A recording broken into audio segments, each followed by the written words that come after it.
আসসালামু আলাইকুম, সবাইকে শুভেচ্ছা ও ধন্যবাদ।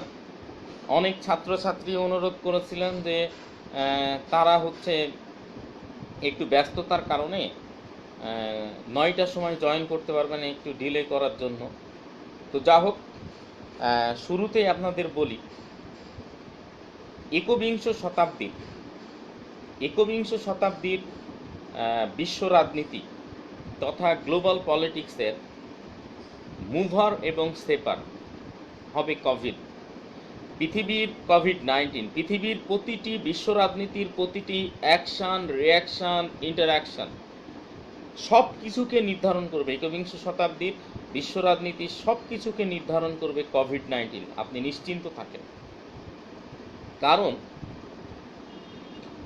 আমার এক্সপিরিয়েন্স যদি ভুল না হয়, একটা জিনিস লক্ষ্য রাখবেন,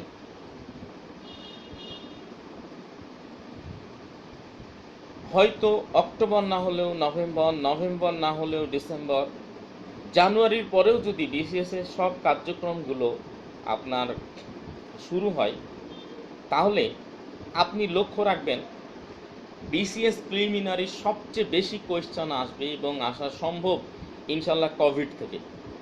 কারণ গোটা পৃথিবীর বিশ্ব রাজনীতির অ্যাকশন, রিয়াকশন, ইন্টারাকশন সব কিছু নির্ধারণ করে দিবে আপনার কোভিড। কারণ ইতোপূর্বে কোভিডের মতো বড় ইকোনমিক ডিস্ট্রাকশন কোনো কিছুই করতে পারেনি। সবার আগে আপনাকে একটা জিনিস মনে রাখতে হবে যে এইটা অনেকেই বলছে যে বিসিএসে কোভিড থেকে প্রায় সবচেয়ে বেশি কোয়েশ্চেন আসবে, কিন্তু কোভিড সংক্রান্ত তথ্যগুলো যদি আমরা লিখে নিই, টুকে নিই, মুখস্থ করি, কোনো কিছুই মনে রাখতে পারবো না।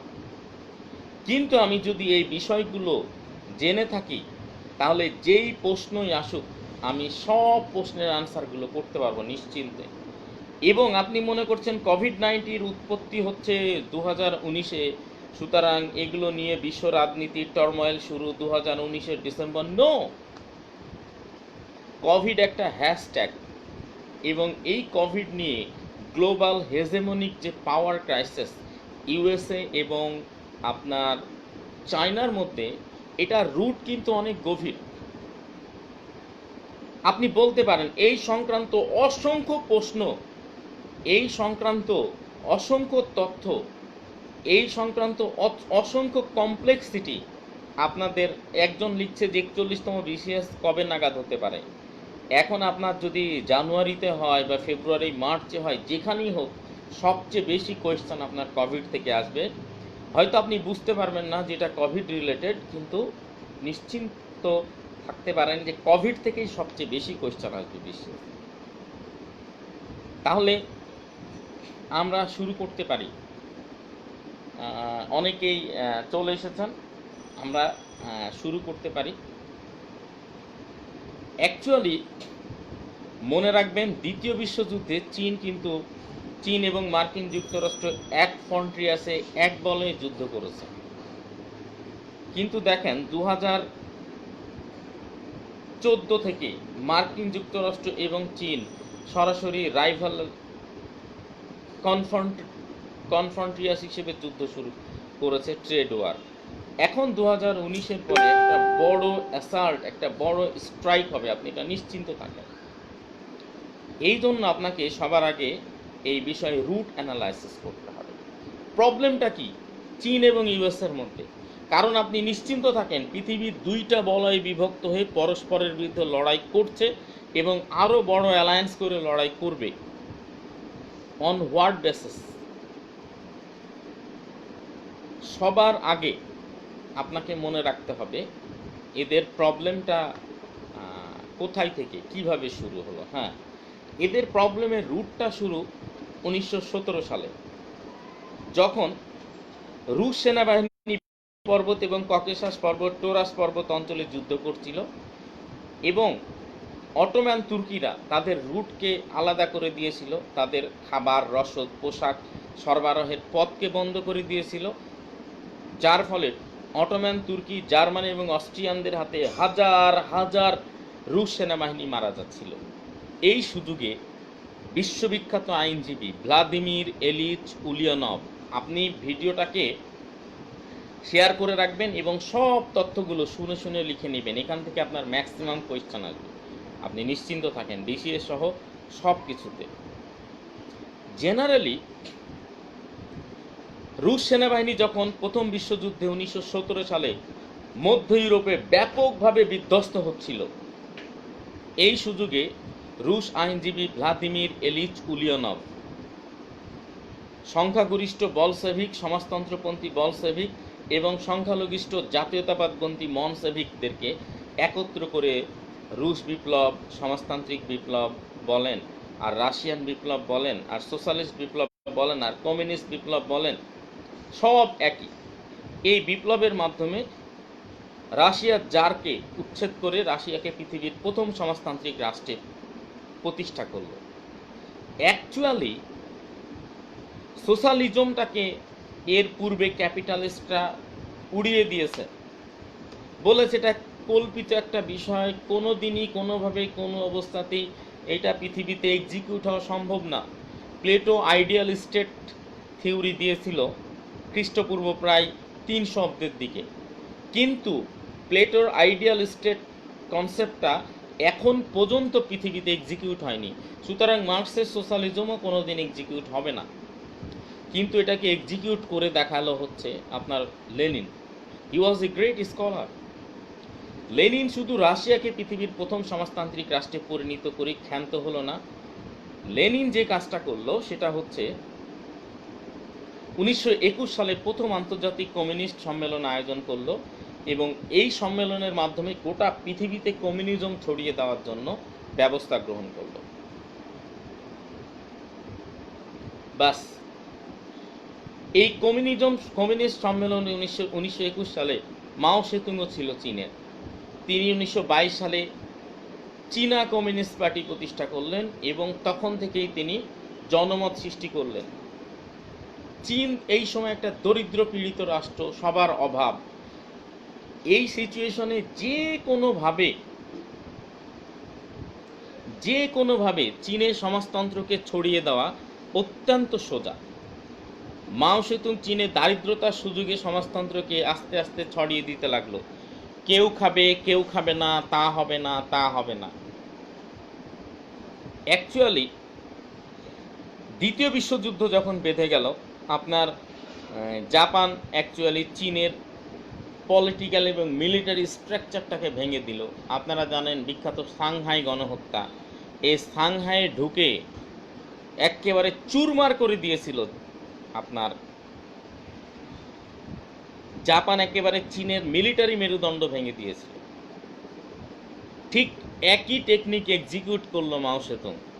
চীনের ভেঙে পড়া সামরিক ব্যবস্থার সুযোগে 1949 সালে অক্টোবর বিপ্লবের মাধ্যমে চীন পৃথিবীর প্রথম সমাজতান্ত্রিক রাষ্ট্রে পরিণত হলো।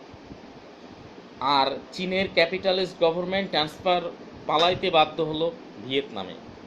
সুতরাং যেই চীন আপনার ইউএস বলয়ে ছিল, সেই চীন পোল্টি নিয়ে রাশিয়ান বলয়ে চলে গেল, সোভিয়েত বলয়ে চলে গেল। এখান থেকেই চীনের সাথে মার্কিন যুক্তরাষ্ট্রের ডি ফ্যাক্টো বা ডি জুর যাই বলেন ডিস্ট্যান্স।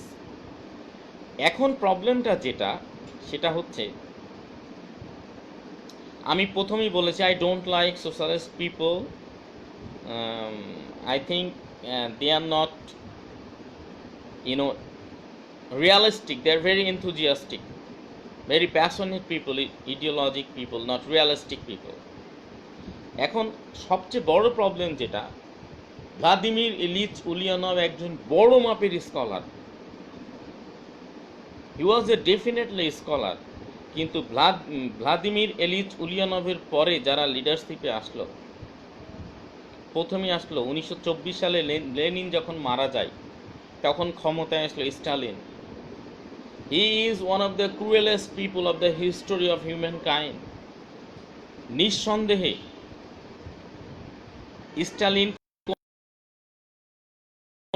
স্টালিন কোনো ভালো ব্যক্তি নয়।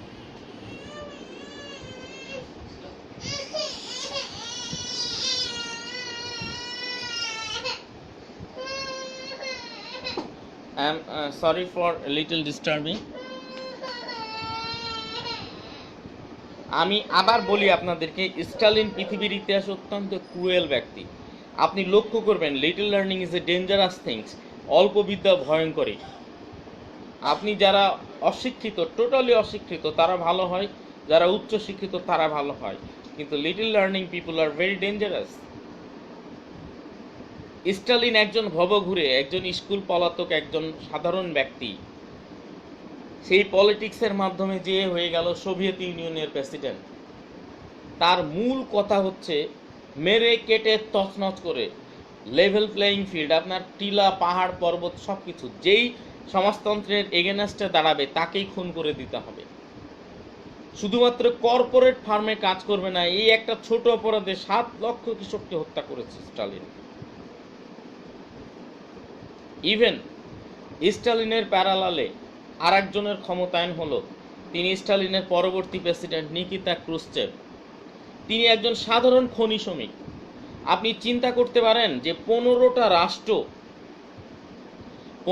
রাষ্ট্র নিয়ে সোভিয়েত ইউনিয়ন গোটা পৃথিবীর অর্ধেককে নিয়ন্ত্রণ করছে, যারা তাদের নেতৃত্বে আছে অল্প শিক্ষিত জোসেফ স্টালিন, তাদের নেতৃত্বে আছে সাধারণ একজন খনি শ্রমিক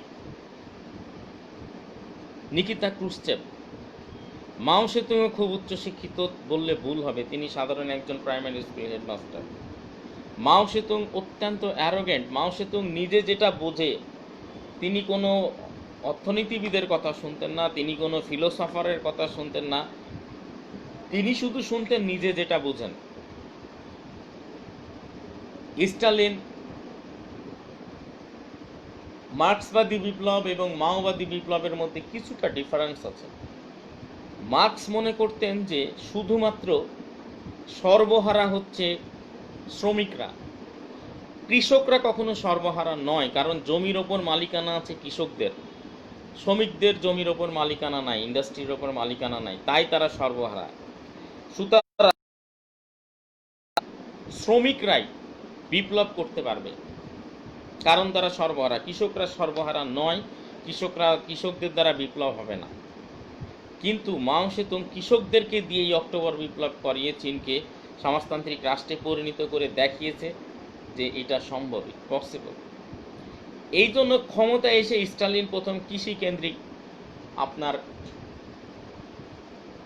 উন্নয়নের চিন্তা ভাবনা করে, কিন্তু যখন দেখলো যে গোটা পৃথিবী ইন্ডাস্ট্রিয়ালাইজ হচ্ছে, চীন পিছিয়ে যাচ্ছে, তখন তিনি walking on a two leg, কৃষি শিল্প দুইটার উপরে এমফ্যাসিস করলেন। কিন্তু মাও সেতুং কোনো অর্থনৈতিকভাবে অগ্রগতি এনে দিতে পারলেন না।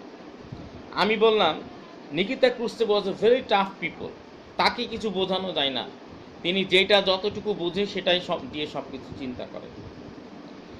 অ্যাকচুয়ালি মাও সেতুং নিকিতা ক্রুশ্চেভ তার অজ্ঞতাবশত ভ্লাদিমির ইলিচ উলিয়ানভের, লেনিনের বেশ কিছু তত্ত্বের সমালোচনা করতেন, স্টালিনের বেশ কিছু তত্ত্ব সমালোচনা করতেন। 1959 সালে আন্তর্জাতিক এক কমিউনিস্ট সম্মেলনে যখন নিকিতা ক্রুশ্চেভ, খনি শ্রমিক নিকিতা ক্রুশ্চেভ তার সাধারণ বুদ্ধি দিয়ে লেনিনের এবং স্টালিনের নীতি সমালোচনা করছিলেন, ব্রুটালি সমালোচনা করছিলেন, ঠিক এই সময় ক্ষিপ্ত হয়ে গেলেন মাও সেতুং। উনি বললেন যে তোমাদের সাথে আমরা একত্রিত হয়েছি কিসের কারণে? লেনিনের কারণে। সোশ্যালিজমকে জুর থেকে ডি ফ্যাক্টোতে পরিণত করেছে লেনিন, তুমি লেনিনের সমালোচনা করছো, তার নীতিরই সমালোচনা করছো, সুতরাং তোমার সাথে আমার আর কোনো ডি ফ্যাক্টো রিলেশন থাকতে পারে না। এখন কন্ডিশন যেটা দেখা দিল, এর ইন্টারনালে অনেকগুলো বিষয় কাজ করছিল। বিষয়গুলো এইরকম যে মাও সেতুং, রুশপন্থী কমিউনিস্টরা বলে মাও সেতুং চাচ্ছিলেন পারমাণবিক অস্ত্র, রাশিয়া সরাসরি দিতে রাজি না, এই কারণে দুইটা ভাগে বিভক্ত হয়ে গেল। ক্ষমতায় এসেই প্রথমেই কার্টো পলিটিক্স শুরু করলো মাও সেতুং। এখন যেটা মার্কিন যুক্তরাষ্ট্র এবং রাশিয়ার ইউএসের সকল সমস্যার মূল, এসেই মাও সেতুং দাবি করল সমগ্র দক্ষিণ চীন সাগর অ্যাকচুয়ালি চীনের। তিনি অনেকগুলো পুরনো মানচিত্র জোগাড় করে প্রমাণ করতে চাইলেন যে দক্ষিণ চীন সাগর সম্পূর্ণ চীনের।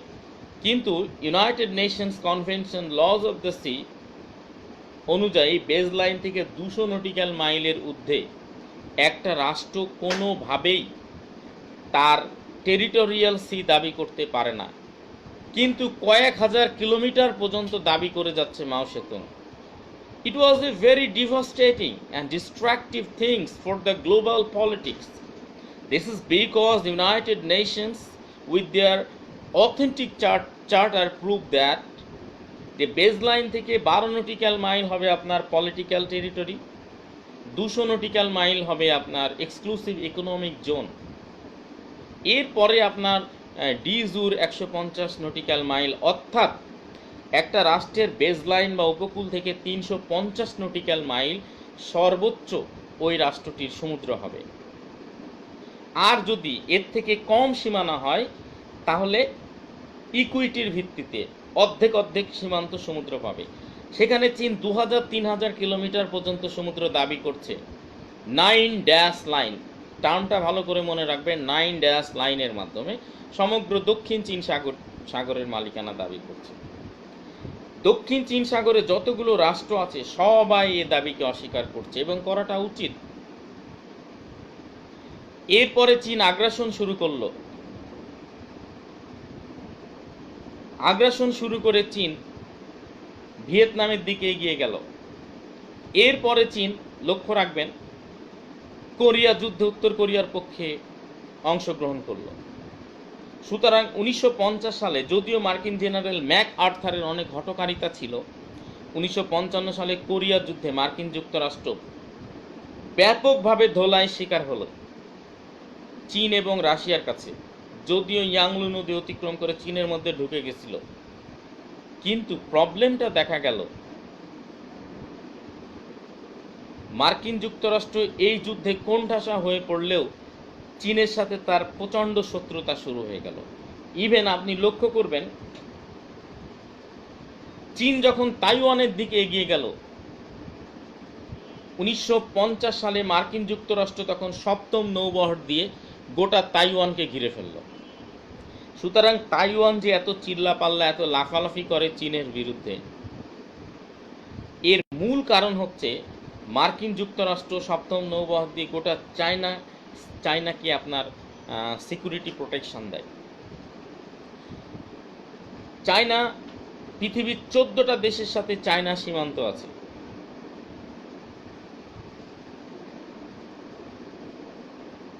চোদ্দটা দেশের সাথে চীনের সীমান্ত আছে, কিন্তু 14টা দেশের সাথেই চীনের সংঘাত, ছোট বড় খুঁটিনাটি সংঘাত বিদ্যমান।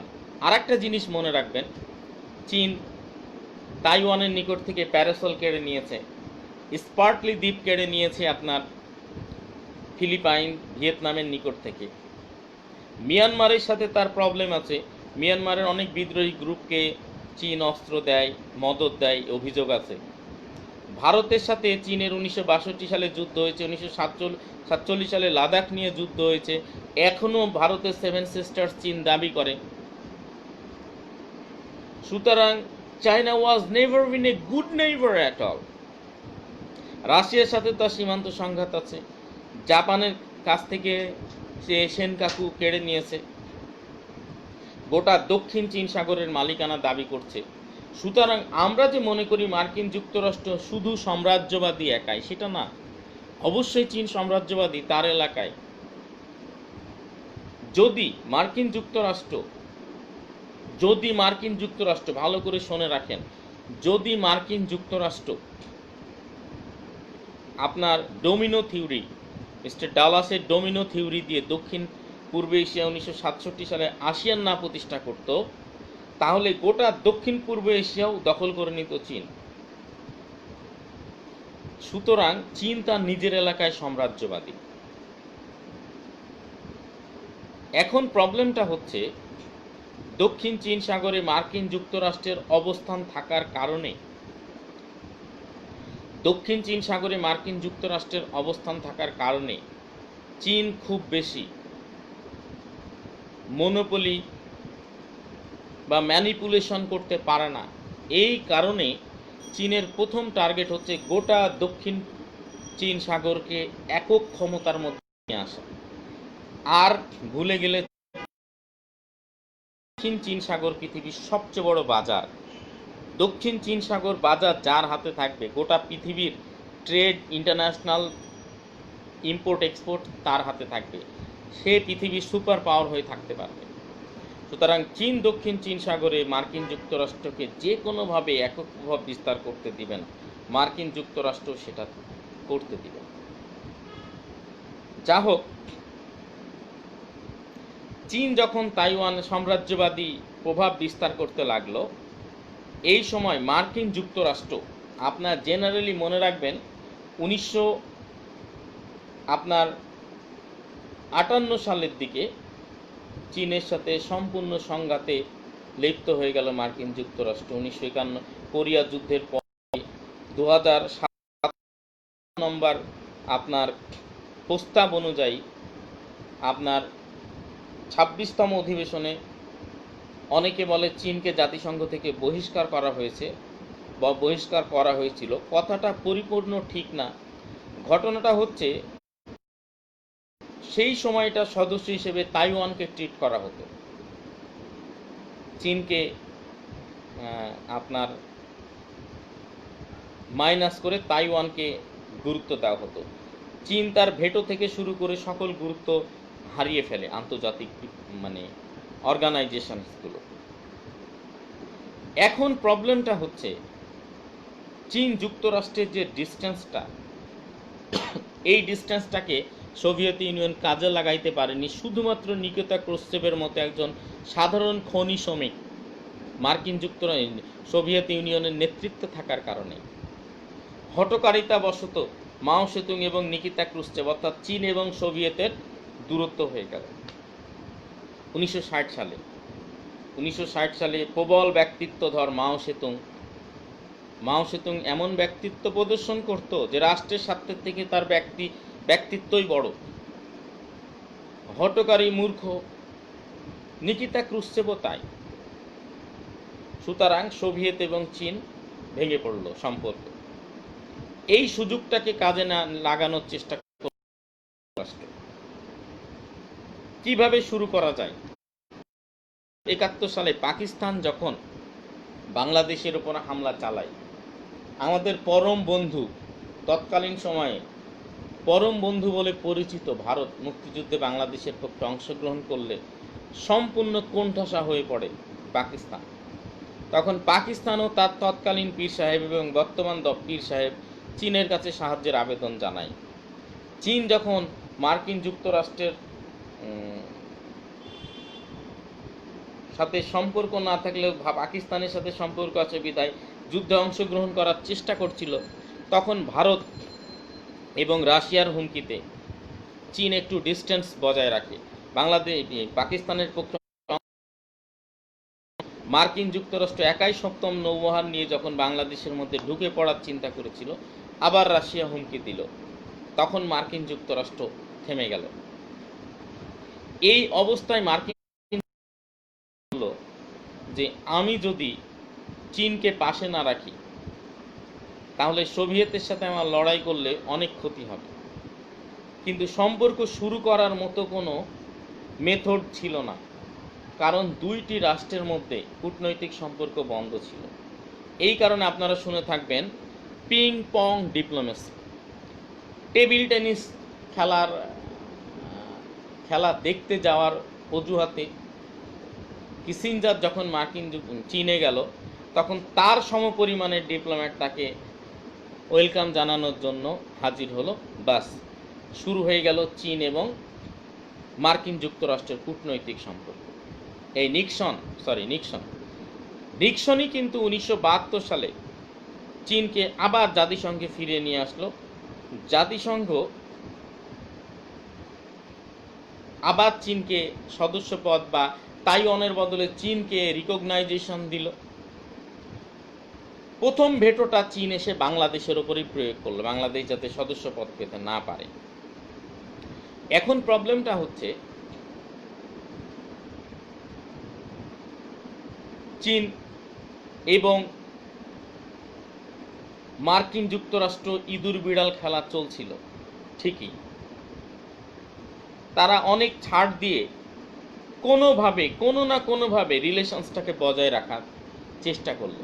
কিন্তু হঠাৎ করে কেন বারবার ডোনাল্ড ট্রাম্প বলছে উহান থেকে কোভিড তৈরি হয়েছে, উহানের ল্যাব থেকে চীন এটাকে ছড়িয়েছে, এখন সেটাও ট্রাম্প বলছে না। ট্রাম্প রিসেন্টলি এটাকে চাইনিজ ভাইরাস বলছে। কেন বলছে? এর মূল কারণ আপনাকে জানতে হবে। 2000 সালে যখন হাউজিং সেক্টরের লোনকে কেন্দ্র করে Wall Street share market crash করলো, তখন গোটা পৃথিবী জুড়ে গ্লোবাল রিসেশন বা বিশ্বমন্দা শুরু হলো। এই বিশ্বমন্দাতে মার্কিন অর্থনীতি সহ পশ্চিমা বিশ্বের অর্থনীতি ভেঙে পড়ে চুরমার হয়ে গেল। 1930 সালের গ্রেট ডিপ্রেশনের পরে এটাই ছিল পৃথিবীর ইতিহাসের সবচেয়ে বড় অর্থনৈতিক ধস। মানুষের অর্থনীতির ক্রয় ক্ষমতা পড়ে গেল। কিন্তু মানুষ কখনো যে হ্যাবিটে অভ্যস্ত হয়ে যায় সেটা পরিত্যাগ করে না। এখন ধরেন মানুষ কফি খায়, এখন 1000 টাকার দামের কফি না পারলেও সে 200 টাকা দামের কফি খাবে, তাও খাবে সে। নর মাংসের স্বাদ একবার যে পায় সেখান থেকে তাকে সরানো যায় না, এইরকম অবস্থা। এই সুযোগে গোটা পৃথিবীর এলিট পিপল সস্তা চাইনা পণ্য কিনে নিজেদের হ্যাবিটটাকে ঠিক রাখে। ফলে গোটা পৃথিবীতে সস্তা পণ্য বিক্রি করে চীন সয়লাভ করে ফেলল। ফলে 2008, 9, 10, 11, 12, 13, 14 এই 7 বছরে চীন যেভাবে মনোপলি বিজনেস এবং ইন্টারন্যাশনাল ট্রেড করেছে, এর ফলে 2014 সালে এসে মার্কিন যুক্তরাষ্ট্রকে ছাড়িয়ে আইএমএফ অনুযায়ী চীন অর্থনীতিতে এগিয়ে গেল। মনে রাখবেন 1872 সালে প্রথম ব্রিটেনকে সরিয়ে মার্কিন যুক্তরাষ্ট্র পৃথিবীর শীর্ষ অর্থনৈতিক রাষ্ট্রে পরিণত হয়। এরপরে 1872 পরে প্রথমবার চীন হচ্ছে একমাত্র রাষ্ট্র যে মার্কিন যুক্তরাষ্ট্রের অর্থনীতিকে সারপাস করে। This is the biggest economic distraction and collapse for United States of America.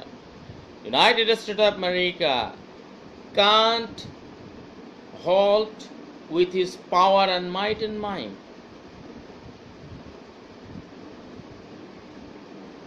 United state of America বসে থাকতে পারে না, কিন্তু ইউনাইটেড স্টেট অফ আমেরিকা তার বাণিজ্যকে এগিয়ে নিতে পারে না, কারণ পৃথিবীতে এখনো ফ্যাক্টো এখনো কিন্তু অর্থনৈতিক কলাপস চলছে, আরো বেশি ইন্টেন্স হয়েছে, আরো বেশি বুস্ট হয়েছে।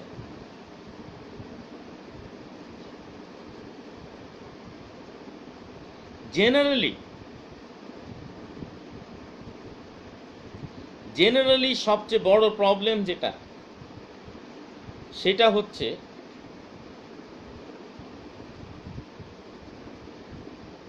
গোটা পৃথিবীর মানুষের ক্রয় ক্ষমতা পড়ে গেছে। তারা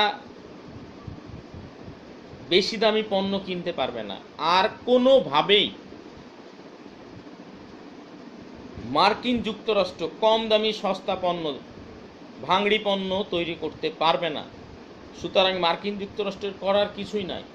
সে কখনোই এইটা সহ্য করতে পারবে না, এটা তাকিয়ে থেকে দেখতে পারবে না যে চীন তাকে অতিক্রম করে চলে যাচ্ছে। 15তে প্যারালাল, 16তে প্যারালাল, 17তে প্যারালাল। সুতরাং ভয়ঙ্কর হতাশার মধ্যে মার্কিন যুক্তরাষ্ট্র ছিল। এই সময় ক্ষমতায় আসলো মার্কিন যুক্তরাষ্ট্রের সবচেয়ে হঠকারী এবং lunatic president Donald Trump. Donald Trump এসেই ইন্টারন্যাশনাল বিজনেস ইথিক্স, ডাব্লিউটিওর আর্টিকেল সব কিছুকে ভায়োলেশন করে ডোনাল্ড ট্রাম্প ট্রেড ওয়ার ঘোষণা করলো চীনের ওপরে। চীনের এগেনস্টে ট্রাম্পের কিছু অ্যাকিউজেশন আছে। অনেকে বলে ভাইল অ্যাকিউজিশন, এভিল অ্যাকিউজিশন, অনেকে সত্য মনে করে, কারণ অনেকে রিয়ালিস্ট থিওরিতে বিশ্বাসী, অনেকে লিবারালিস্ট থিওরিতে বিশ্বাসী, অনেকে কনসপারেন্সি থিওরিতে বিশ্বাসী, অনেকে গেম থিওরিতে বিশ্বাসী। মার্কিন যুক্তরাষ্ট্র সদা সর্বদা চীনের বিরুদ্ধে অভিযোগ করে আসছে যে চীন তার প্রযুক্তি, তার ফর্মুলা, তার কপিরাইট, পেটেন্ট রাইট চুরি করে প্রোডাক্ট তৈরি করে, যেগুলো তৈরি করতে মার্কিন যুক্তরাষ্ট্রের বিলিয়ন বিলিয়ন ডলার খরচ হয়েছে। সুতরাং মার্কিন যুক্তরাষ্ট্র চীনা প্রোডাক্টগুলোর ওপরে বিশাল অঙ্কের কর চাপাইল, দিয়ে ট্রেড ওয়ার বা বাণিজ্য যুদ্ধ ঘোষণা করলো 2018 সালে। ঠিক 2019 সালে এক বছরের মধ্যে চীনকে কিক অফ করে মার্কিন যুক্তরাষ্ট্র তার হারানো পরিস্থিতি, হারানো অবস্থা, 100টা পরিসংখ্যান যদি এক করেন তাহলে চীনের অর্থনীতি 13 ট্রিলিয়ন আর মার্কিন যুক্তরাষ্ট্র অর্থনীতি 19 ট্রিলিয়ন, 6 ট্রিলিয়ন বেশি। চীন পিছিয়ে গেল, যুক্তরাষ্ট্রকে ক্রস করেছিল, পিছনে ছিল, 19-20 হচ্ছিল, কিন্তু হঠাৎ করে চীন ট্রেড ওয়ারে যখন পড়ে গেল, মার্কিন যুক্তরাষ্ট্র যেহেতু স্ট্রাইক করেছে, মার্কিন যুক্তরাষ্ট্র যেহেতু চীনকে অন্যায্য আঘাত করেছে, সুতরাং মার্কিন যুক্তরাষ্ট্র এক্সপেক্ট করছিল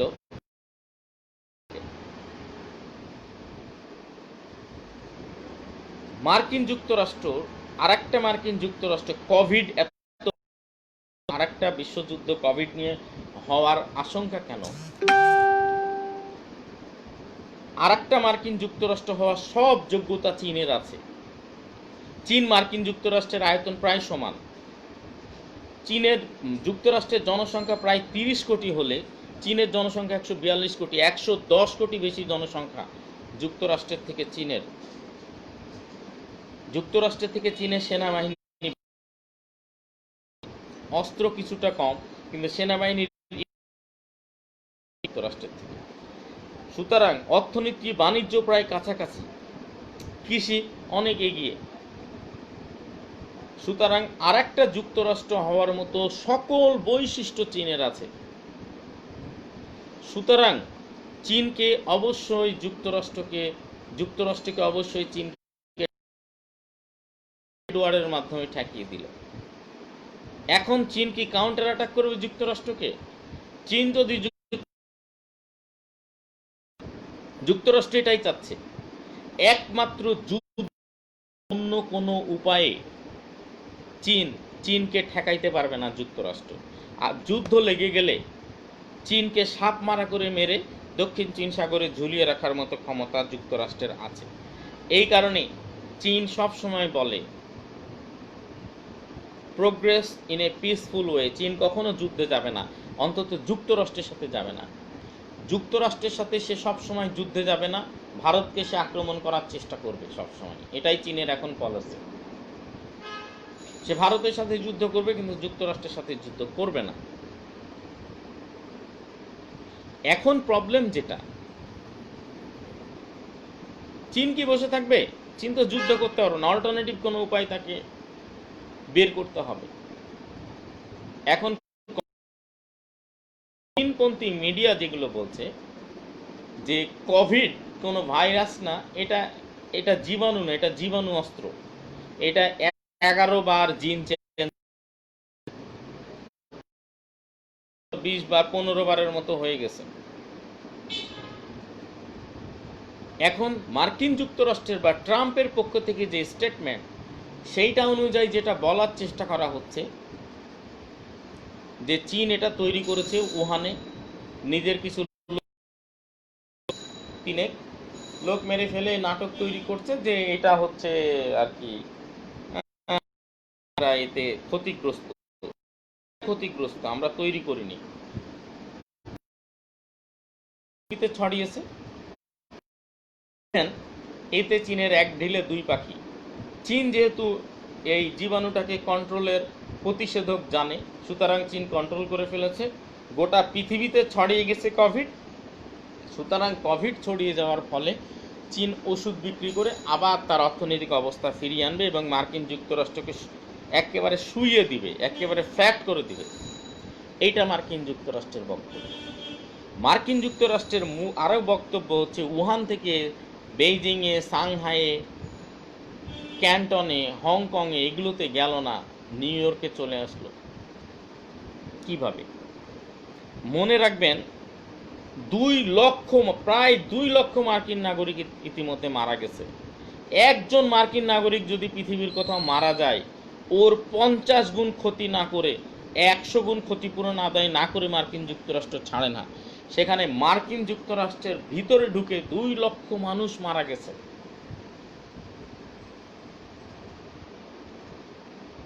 এইটা কিভাবে সম্ভব মার্কিন যুক্তরাষ্ট্রের পক্ষে? এটা কিভাবে সম্ভব মার্কিন যুক্তরাষ্ট্রের পক্ষে টলারেট করা? সুতরাং ট্রাম্প কোনো স্ট্রাইকে গেলে তার আগে বেশ কিছু প্রোপাগান্ডা ছড়ায়, এবং ট্রাম্প এমন একজন প্রেসিডেন্ট, হঠাৎ করেই কোনো কুইক সিদ্ধান্ত নিতে তার কোনো বাধে না। চীন বারবার আত্মপক্ষ সমর্থন করছে যে আমরা কোভিড তৈরি করিনি, বরঞ্চ আমরা কোভিডের শিকার। আপনি দেখলেন কালকে আমার সদ্য শিক্ষক দেলোয়ার হোসেন স্যার এটা নিয়ে আলোচনা করলেন আপনার ভয়েস অব আমেরিকার সাথে।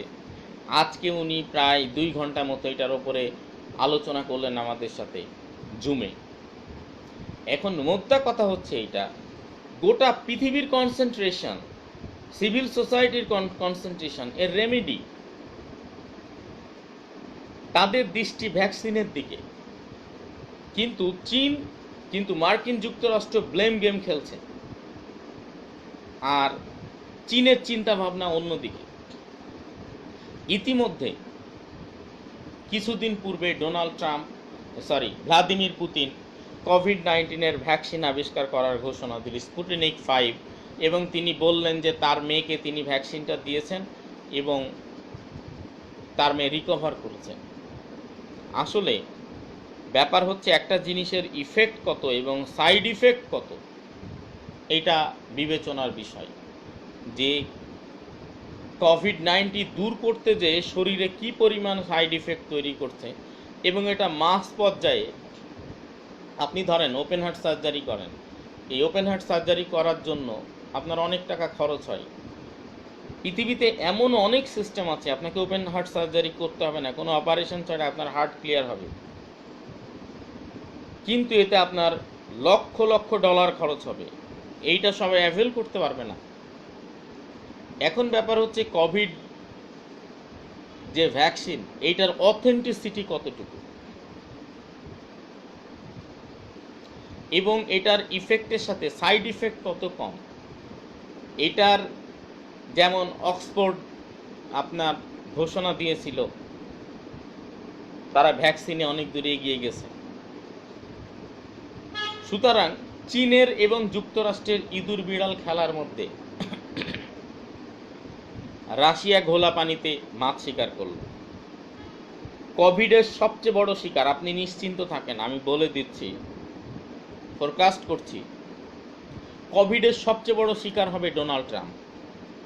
কিভাবে? মার্কিন ইলেকশনে সম্ভবত প্রেসিডেন্ট নির্বাচনের এই ক্ষেত্রে আমেরিকায় নির্বাচন হতে যাচ্ছে। আমার মনে হয় সবচেয়ে কম ভোট, মার্কিন যুক্তরাষ্ট্রের ইতিহাসে সবচেয়ে কম ভোট পাবে ডোনাল্ড ট্রাম্প।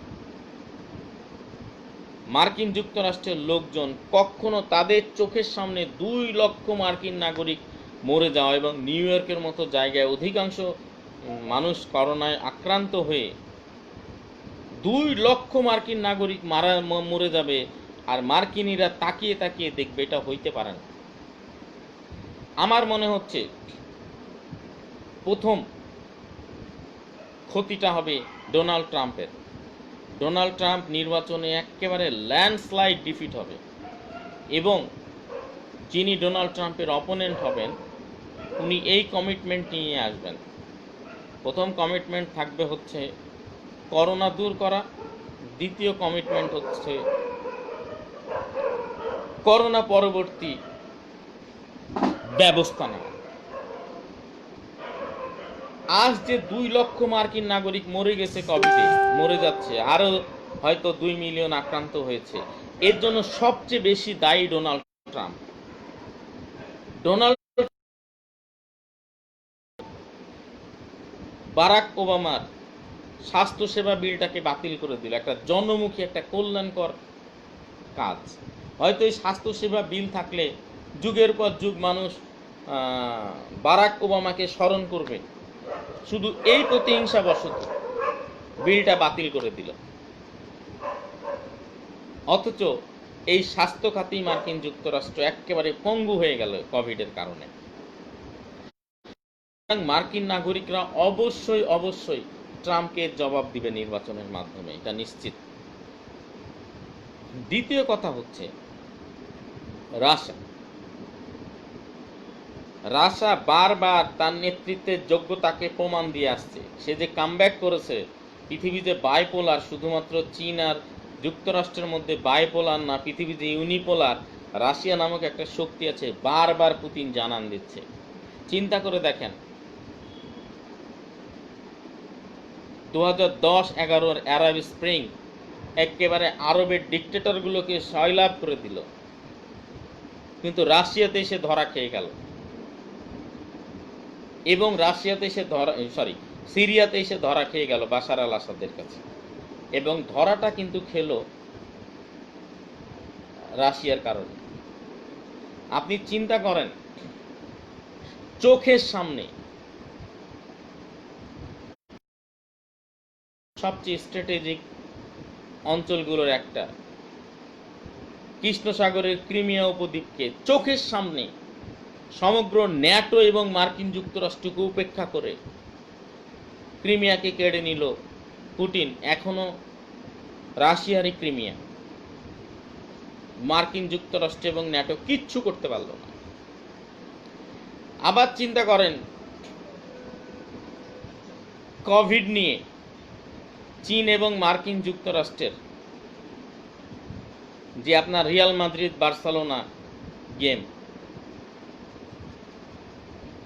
চলছিল, একেবারে বায়ার্ন মিউনিখের মতো দানবীয় গতিতে এগিয়ে আসলো রাশিয়া। কোভিড-19 প্রতিষেধক স্পুটনিক 5 এর ঘোষণা দিয়ে দিল গোটা পৃথিবীতে। সুতরাং গোটা পৃথিবীতে 90 মিনিট খেলা চলছে, বিশ্ব রাজনীতি 90 মিনিট খেলা চলছে চীন এবং যুক্তরাষ্ট্রের, ট্রাম্প এবং সি জিনপিং এর। কিন্তু ফাইনালি গোল্ডেন গোলটা এসে করছে রাশিয়া পুতিনের নেতৃত্বে।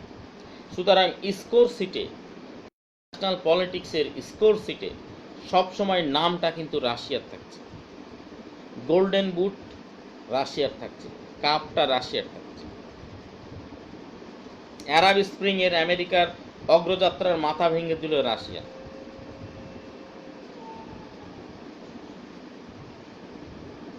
ক্রিমিয়া দখল করে নিল রাশিয়া, কোভিড-5 এর প্রতিষেধক আবিষ্কার করে নিল রাশিয়া। এখন এটা কতটা ইফেক্টিভ সময়টা বলবে। তাহলে আপনি যদি তাকান যুক্তরাষ্ট্রের দিকে, 2 লক্ষ মানুষের মৃত্যু, কয়েক মিলিয়ন মানুষ কোভিড আক্রান্ত, যুক্তরাষ্ট্রের অর্থনীতি, ট্রেড, কমার্স, ইন্ডাস্ট্রি, বিজনেস সবকিছু প্রায় কলাপস হয়ে গেছে। শত শত মাল্টিন্যাশনাল কোম্পানি, বিজনেস এন্টিটি বন্ধ হয়ে যাচ্ছে। হাজার হাজার প্রতিষ্ঠান তাদের শাখা কমিয়ে দিচ্ছে গোটা পৃথিবী জুড়ে। সুতরাং মার্কিন যুক্তরাষ্ট্র কোনোভাবেই এই লসকে মাথা নত করে মেনে নেবে না। সে মনে করছে কোভিড-19 অ্যাটাকটা চীনের, সুতরাং সে কাউন্টার অ্যাটাক করবেই। আর চীন কাউন্টার অ্যাটাকের শিকার হওয়ার আগেই মার্কিন যুক্তরাষ্ট্রকে একেবারে কি করে দিয়েছে, কোমায় ফেলে দিয়েছে। সুতরাং মার্কিন যুক্তরাষ্ট্র কোমা থেকে ফিরে এসে, কুম্ভকর্ণের ঘুম থেকে ফিরে এসে প্রথম যাকে টার্গেট করবে সেটা হচ্ছে চীন। আর চীন যুক্তরাষ্ট্রকে পিছিয়ে ততদিন অনেক এগিয়ে থেকে যাবে। আর চীন আর যুক্তরাষ্ট্রের এই ইঁদুর বিড়াল খেলায়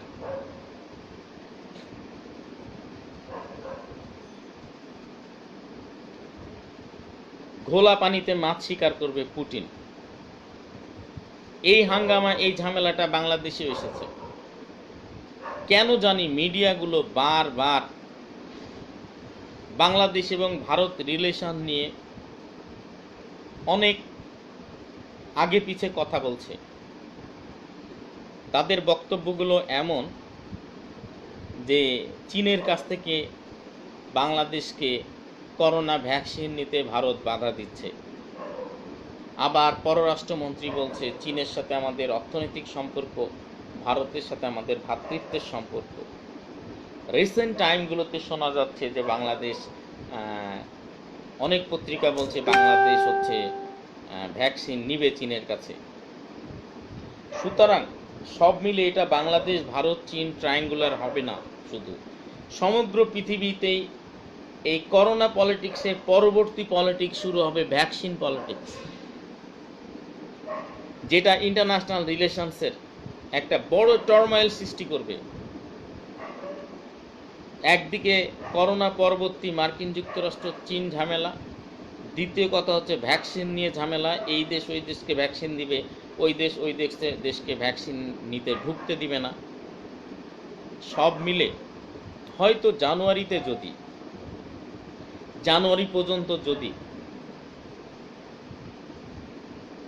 জানুয়ারি দরকার নাই, নভেম্বর রেইন, 7 নভেম্বর উত্তর গোলার্ধে যে বৃষ্টিটা হয় যার মাধ্যমে শীত শুরু হয়, চিন্তা করে দেখেছেন 7 নভেম্বর থেকে উত্তর গোলার্ধ আবার রেফ্রিজারেটরে পরিণত হবে। 7 নভেম্বর রেইনের মাধ্যমে উত্তর গোলার্ধ আবার রেফ্রিজারেটরে পরিণত হবে, শীত শুরু হবে। এই পর্যন্ত যদি কোভিড গড়ায়, বাংলাদেশেও গড়ায়, বাংলাদেশ তো মাশাআল্লাহ বাংলাদেশকে একেবারে গিনিপিগের মতো ছড়িয়ে দিয়েছে করোনা। 7 নভেম্বর যদি করোনা এগিয়ে যায়, তাহলে এই করোনাকে মেরে ফেলা, করোনা আবার শীতে নতুনভাবে রিভাইভ হবে।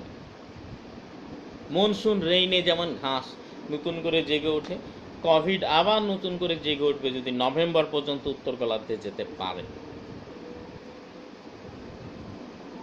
সুতরাং প্রবলেম একটা না, বিশ্ব রাজনীতির প্রবলেম একটা না, বিশ্ব রাজনীতির প্রবলেম অনেক। চীন যুক্তরাষ্ট্র, ঘোলা পানিতে মাছ শিকার করবে পুতিন। ইউরোপীয় ইউনিয়ন, ইউরোপিয়ান কান্ট্রিজ কনফিউজড যে তারা একা থাকবে, যুক্তরাষ্ট্রের দিকে যাবে না রাশিয়ার ইনফ্লুয়েন্সে যাবে, না নিজেরাই নতুন কিছু করবে। আর আমরা কোভিড থেকে বাঁচবো না মরবো। সুতরাং লক্ষ্য রাখেন, এই একবিংশ শতাব্দীর রাজনীতির টোটালটাকে নির্ধারণ করবে কোভিড এবং কোভিড রিলেটেড এই ইস্যুগুলো। এতক্ষণ যে আলোচনাগুলো করলাম, এখানে অনেক তথ্য ছিল যেগুলো আপনি নোট ডাউন করে নিতে পারেন। ভিডিওটা আমি শেয়ার করে দিব, শুনবেন আর তথ্যগুলো সুন্দর করে লিখে নেবেন। ইনশাল্লাহ এখান থেকে অনেকগুলো কোয়েশ্চেন কমন পাবেন, আর না পেলেও অ্যান্সার করতে পারবেন। সবাইকে ধন্যবাদ, ভালো থাকেন। আমি অনেক ব্যস্ত ছিলাম, আমি হচ্ছে BIGM এর পলিসি ট্রেনিংয়ে ছিলাম। এই ট্রেনিংটা করতে পারে শুধু বাংলাদেশের জয়েন্ট সেক্রেটারি লেভেলের মানুষজন, বেসরকারি জায়গা থেকে 2-1 জনকে নেয়, তার মধ্যে আমি চান্স পেয়েছি। একটা অনেক বড় স্কলারশিপ, এত বড় স্কলারশিপ আমি লাইফে পাবো কোনো দিন আশাও করিনি। এই ট্রেনিংয়ে ছিলাম। এখন আমার কিছু পরীক্ষা আছে, এগুলো কমপ্লিট হয়ে গেলে আমি 2-1 দিনের মধ্যে ফ্রি হয়ে যাব। আপনাদের রেগুলার ফ্রি ক্লাসের মাধ্যমে আপনাদের ইন্টারন্যাশনালের ঝামেলাগুলো শেষ করব। আমি এখন শেয়ার করে দিচ্ছি, আপনারা এখান থেকে শুনে তথ্যগুলো লিখে নেবেন। তো ঠিক আছে, ধন্যবাদ, সবাই ভালো থাকবেন আর চোখ রাখবেন। আমি নিয়মিত আসবো ইনশাআল্লাহ।